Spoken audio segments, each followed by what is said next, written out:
A ball of mass 160 grams is thrown up at an angle of 60 degree to the horizontal at a speed of 10 meter per second. The angular momentum of the ball at the highest point of the trajectory with respect to the point from which the ball is thrown is nearly. So let's see the option. These are the options and let's see what the question is. Question ये कह रहा है कि projectile motion की बात हो रही है और एक बॉल को किस एंगल पे फेंका गया है, 60 डिग्री के एंगल पे, सॉरी, और किस स्पीड से फेंका गया है, 10 मीटर पर सेकेंड. हमें उस बॉल का angular momentum about this point निकालना है when is at the highest point. अब एंगुलर मोमेंटम होता क्या है, आर क्रॉस पी, या product of linear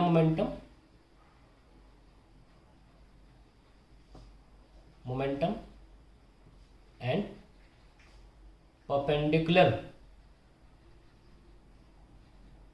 distance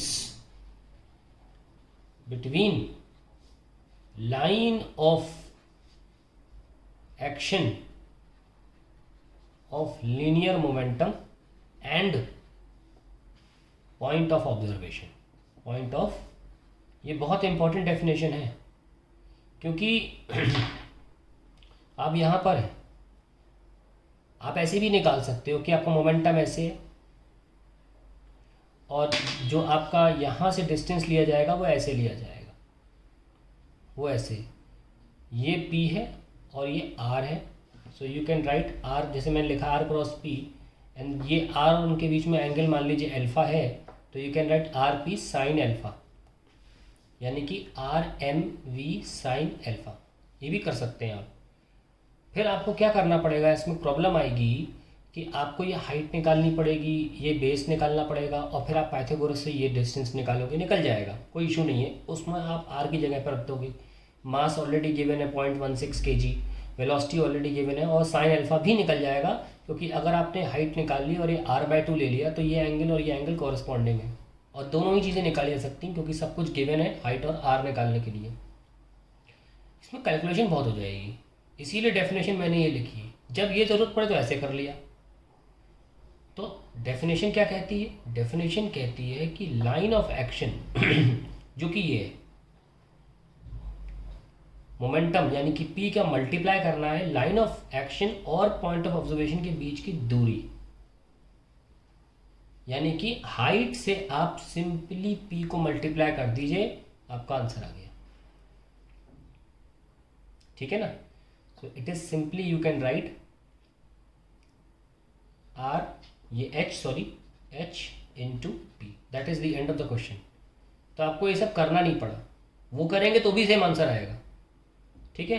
so पहले हाइट निकाल लेते हैं, H that is U square sine square theta by 2G, कितना है 100 इंटू, क्योंकि 10 वेलोसिटी दे रखी है और थीटा कितना है 60 है तो इट विल बी 3/4, क्योंकि साइन 60 कितना है √3/2, तो स्क्वायर करेंगे 3/4 इंटू 1/20. ओके.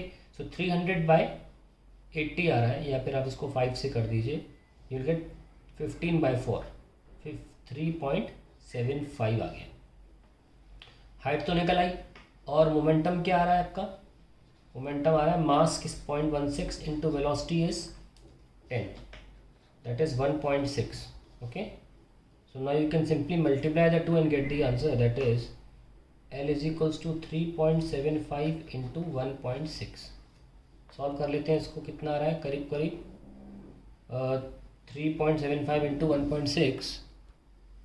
तो इसमें एक चीज़ ऐड करनी है, जैसे क्योंकि यहाँ पर मोमेंटम देख रहे हैं तो वेलोसिटी 10 नहीं होके 10 cos 60 होगी, क्योंकि यहाँ पर वेलोसिटी जो है वो 10 cos 60 है और वो यहाँ पर भी सेम होती है. तो इसको सिर्फ cos 60 से और मल्टीप्लाई कर लीजिए, दैट इज़ 1/2.